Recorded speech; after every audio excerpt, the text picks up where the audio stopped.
Hi friends, welcome to Viluppuram சமையல். இன்றைக்கி நம்ம எல்லாருக்கும் ரொம்ப பிடிச்ச பிரெட் ஆம்லேட் தான் பார்க்க போகிறோம். அதுவும் கடையில் சாப்பிட்ற மாதிரி புதினா சட்னிலாம் வச்சு ரொம்ப டேஸ்டியாக எப்படி செய்கிறதுன்னு பார்க்கலாம். வாங்க வீடியோக்குள்ளே போகலாம்.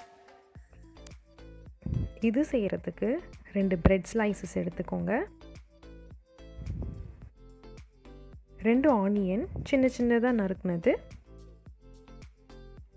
ஒரு கிளாஸ் காய்ச்சி ஆற வச்ச பால், 2 முட்டை. இப்போ புதினா சட்னி செய்யலாம். அதுக்கு கொஞ்சம் இஞ்சி, ஒரு பச்சை மிளகா, கொஞ்சம் புதினா, கொஞ்சம் கொத்தமல்லி எல்லாத்தையும் ஒரு மிக்சர் ஜாரில் போட்டுக்கலாம்.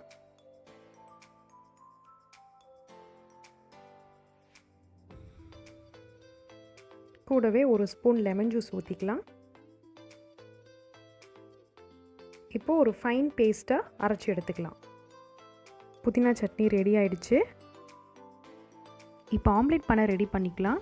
ஃபஸ்ட்டு ஒரு முட்டையை உடைச்சி ஊற்றுங்க. கூடவே உப்பு, கொஞ்சம் மிளகு, கொஞ்சம் சிக்கன் மசாலா, கொஞ்சம் மஞ்சத்தூள், கொஞ்சம் வெங்காயம் எல்லாத்தையும் சேர்த்து ஒரு எக் பீட்டரில் நல்லா பீட் பண்ணிக்கோங்க.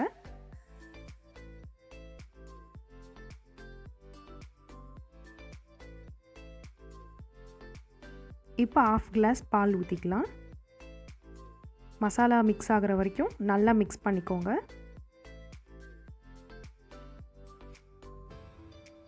இப்போ ஒரு தோசை தவா எடுத்துக்கலாம். நான்ஸ்டிக்னால் இன்னும் கொஞ்சம் பெட்டர்.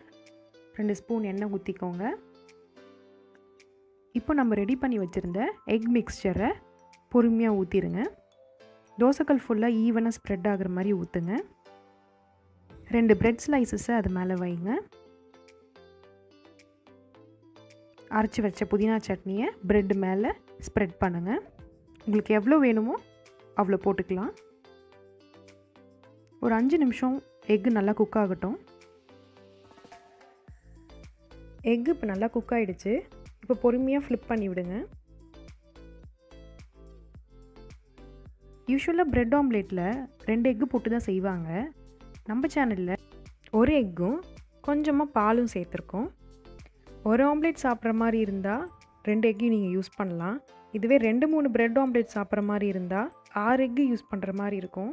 அவ்வளோலாம் சாப்பிடக்கூடாது. ஸோ நம்ம சேனலில் செஞ்சுருக்க மாதிரி கொஞ்சமாக பால் சேர்த்து சாப்பிட்டு பாருங்கள். பிரெட் ஆம்லேட் ரொம்ப சாஃப்டாகவும் டேஸ்டியாகவும் இருக்கும். ட்ரை பண்ணி பாருங்கள். பிரெட் ஆம்லேட் ரெடி ஆகிடுச்சு. சூடாக சாப்பிடுங்க. நம்ம சேனலை சப்ஸ்கிரைப் பண்ணி பெல் ஐக்கானை கிளிக் பண்ணுங்கள். Thank you friends.